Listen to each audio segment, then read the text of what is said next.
ಎಲ್ರಿಗೂ ನಮಸ್ಕಾರ.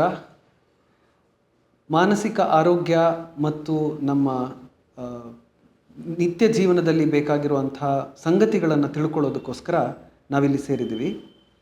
ನಾವು ಹಲವಾರು ವಿಚಾರಗಳನ್ನು ಚರ್ಚೆ ಮಾಡಬೇಕಾದ್ರೆ ಇತ್ತೀಚಿನ ದಿನದಲ್ಲಿ ನಮಗೆ ಮುಖ್ಯವಾಗಿ ಕಾಣುವಂಥ ಒಂದು ಸಂಗತಿ ಅಂದರೆ AI ದಾಳಿ. ಆರ್ಟಿಫಿಷಿಯಲ್ ಇಂಟೆಲಿಜೆನ್ಸ್ ಇವತ್ತು ಹಲವಾರು ಉದ್ಯಮಗಳಿಗೆ ಕಾಲಿಡ್ತಾ ಇದೆ. ತುಂಬ ಜನ ಇದರ ಬಗ್ಗೆ ಮಾತಾಡ್ತಾ ಇದ್ದಾರೆ, ತುಂಬ ಜನ ಇದರ ಬಗ್ಗೆ ತಲೆ ಕೆಡಿಸ್ಕೊಂಡಿದ್ದಾರೆ. ಈ AI ನಾವು ನಮ್ಮ ಕೆಲಸಗಳನ್ನು ಕಳ್ಕೊಂಡು ಬಿಡ್ತೇವಾ, ಇದರಿಂದಾಗಿ ನಾವು ಹೇಗೆ ಮುಂದಿನ ಸವಾಲುಗಳನ್ನು ಎದುರಿಸ್ಬೋದು ಅಂತೆಲ್ಲ ನಾವು ತುಂಬ ವಿಚಾರ ಚರ್ಚೆ ಮಾಡ್ತಾ ಇದ್ದೇವೆ. ಆದರೆ ಈ ಆರ್ಟಿಫಿಷಿಯಲ್ ಇಂಟೆಲಿಜೆನ್ಸ್ ಅನ್ನೋದು ಎಷ್ಟರ ಮಟ್ಟಿಗೆ ಮನುಷ್ಯನ ಮೇಲೆ ಪರಿಣಾಮ ಬೀರಬಹುದು ಅಥವಾ ನಾವು ಅದರ ಜೊತೆಗೆ ಹೇಗೆ ವರ್ತಿಸಬೇಕು ಅನ್ನೋದನ್ನು ಅರ್ಥ ಮಾಡ್ಕೊಳ್ಳೋದು ಒಂದು ದೊಡ್ಡ ಸವಾಲೇ ಹೌದು. ಇದ್ರ ಬಗ್ಗೆ ಖಂಡಿತವಾಗಿಯೂ ಕಂಪ್ಯೂಟರ್ ಸೈನ್ಸ್ನ ಪರಿಣಿತರು ಹಲವಾರು ವಿಚಾರ ಇದನ್ನು ಮಾತಾಡಿದ್ದಾರೆ. ಆದರೆ ಒಬ್ಬ ಮನಃಶಾಸ್ತ್ರಜ್ಞನಾಗಿ ನನಗನ್ಸೋದೇನೆಂದರೆ, ಈ AI ಅನ್ನೋದು ಒಂದು ಭಯಾನಕ ವಸ್ತುವಾಗಿ ನಾವು ನೋಡೋ ಅವಶ್ಯಕತೆ ಇಲ್ಲ. ಯಾಕೆ ಅಂತಂದರೆ, ಹಿಂದಿನ ಕಾಲದಲ್ಲಿ ಕಂಪ್ಯೂಟ್ರೇ ಇಲ್ಲದೆ ಇರೋ ಸಂದರ್ಭಗಳಲ್ಲಿ ಕಂಪ್ಯೂಟರ್ ಬಂದಾಗ ಅಥವಾ ಕ್ಯಾಲ್ಕುಲೇಟ್ರೇ ಇಲ್ಲದೆ ಇರೋವಂಥ ಸಂದರ್ಭದಲ್ಲಿ ಕ್ಯಾಲ್ಕುಲೇಟರ್ ಬಂದಾಗ ಜನ ಹೀಗೆ ಹೆದರಿದ್ರು. ನನ್ನ ಕೆಲಸ ಕಳ್ಕೊಂಡು ಬಿಡ್ತೀನಿ ನಾನು, ಯಾಕೆಂದರೆ ಕಂಪ್ಯೂಟರ್ ಬಂದುಬಿಟ್ಟಿದೆ, ಎಲ್ಲ ಕೆಲಸ ಕಂಪ್ಯೂಟ್ರೇ ಮಾಡಿಬಿಡುತ್ತೆ, ನಾನೇನು ಮಾಡೋಷ್ಟಿಲ್ಲ ಅಂತ.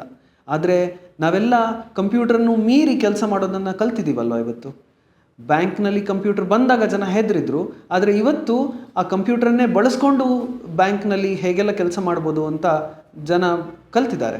ಅದೇ ರೀತಿ ಈ ಆರ್ಟಿಫಿಷಿಯಲ್ ಇಂಟೆಲಿಜೆನ್ಸ್ ಅನ್ನೋದು ಕೂಡ ಒಂದು ಟೂಲ್ ಆಗಿ ನಾವು ನೋಡಬೇಕು, ಒಂದು ಸಾಧನವಾಗಿ ನೋಡಬೇಕು. ಈ ಸಾಧನವನ್ನು ಬಳಸ್ಕೊಂಡು ನಾವು ಹೇಗೆ ಕೆಲಸ ಮಾಡಬಹುದು ಅನ್ನೋದನ್ನು ಅರ್ಥ ಮಾಡ್ಕೊಳ್ಬಹುದು. ಉದಾಹರಣೆಗೆ ಒಬ್ಬ ಟೀಚರು, ಅವರು ಇಷ್ಟು ದಿವಸ ಕ್ಲಾಸ್ ರೂಮ್ನಲ್ಲಿ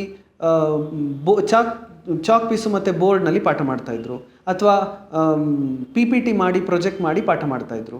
ಈಗ AI ಬಂತು ಅಂತ ಹೇಳಿ ಟೀಚರ್ ಅವ್ರ ಕೆಲಸವನ್ನು ಕಳ್ಕೊಳ್ಳೋದಿಲ್ಲ. ಆದರೆ ಟೀಚರಿಗೆ ಏನು ಮಾಡಬಹುದು ಅಂತಂದರೆ, ಆ ಆರ್ಟಿಫಿಷಿಯಲ್ ಇಂಟೆಲಿಜೆನ್ಸನ್ನು ಬಳಸ್ಕೊಂಡು ತಾವು ಪಾಠ ಮಾಡೋ ಕ್ರಮ ಹೇಗೆ ಇನ್ನೂ ನಾನು ಬದಲಾಯಿಸ್ಕೊಳ್ಬೋದು ಅಂತ ಯೋಚನೆ ಮಾಡಬಹುದು. ಒಬ್ಬ ಟೀಚರು ಆರ್ಟಿಫಿಷಿಯಲ್ ಇಂಟೆಲಿಜೆನ್ಸನ್ನು ಒಂದು ಇನ್ಸ್ಟ್ರೂಮೆಂಟಾಗಿ ಬಳಸ್ಕೊಂಡು ಅವರು ತಮ್ಮ ಕೆಲಸವನ್ನು ಇನ್ನಷ್ಟು ಚೆನ್ನಾಗಿ ಮಾಡ್ಬೋದು. ಹಾಗೆ ಒಬ್ಬ ವ್ಯಾಪಾರಿ ಆರ್ಟಿಫಿಷಿಯಲ್ ಇಂಟೆಲಿಜೆನ್ಸನ್ನು ಬಳಸ್ಕೊಂಡು ತಮ್ಮ ವ್ಯಾಪಾರವನ್ನು ಹೇಗೆ ವೃದ್ಧಿಸ್ಕೊಳ್ಬೋದು ಅಂತ ಯೋಚನೆ ಮಾಡಬಹುದು. ಒಬ್ಬ ವೈದ್ಯ ಆರ್ಟಿಫಿಷಿಯಲ್ ಇಂಟೆಲಿಜೆನ್ಸ್ ಬಳಸ್ಕೊಂಡು ಅವರು ಇನ್ನೂ ಹೇಗೆ ಹೆಚ್ಚು ಜನರಿಗೆ ಟ್ರೀಟ್ಮೆಂಟನ್ನು ಕೊಡ್ಬೋದು ಅಂತ ಯೋಚನೆ ಮಾಡ್ಬೋದು. ಹೀಗೆ ಪ್ರತಿ ಕ್ಷೇತ್ರದಲ್ಲೂ ಕೂಡ ಆರ್ಟಿಫಿಷಿಯಲ್ ಇಂಟೆಲಿಜೆನ್ಸ್ ಒಂದು ಟೂಲ್ ಆಗಿ ಬಳಸಬೇಕೇ ಹೊರತು ಅದನ್ನು ತಿಳ್ಕೊಂಡು ಹೆದರುವ ಕೆಲಸ ಇಲ್ಲ. ಆದರೆ ಹೀಗೆ ಮಾಡಬೇಕಿದ್ರೆ ನಾವು ಮಾನಸಿಕವಾಗಿ ಒಂದು ತಯಾರಿ ಮಾಡಿಕೊಳ್ಬೇಕು.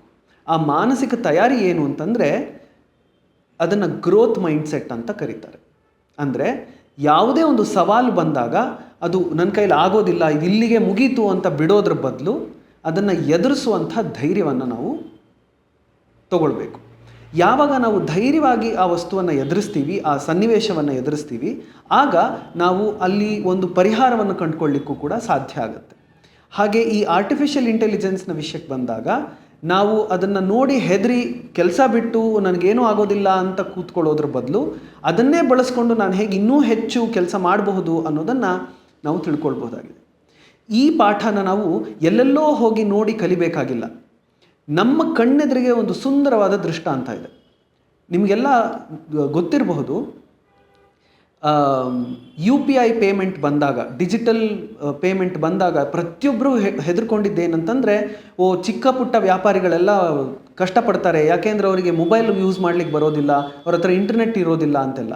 ಆದರೆ ಇವತ್ತು ಬೀದಿ ಬದಿ ವ್ಯಾಪಾರಿಗಳು, ಚಿಕ್ಕ ಪುಟ್ಟ ವ್ಯಾಪಾರಿಗಳು ಕೂಡ ಅದನ್ನು ಕಲ್ತ್ಕೊಂಡು ಅವರು ತಮ್ಮ ವ್ಯಾಪಾರದಲ್ಲಿ ಅದನ್ನು ಅಳವಡಿಸ್ಕೊಂಡಿದ್ದಾರೆ.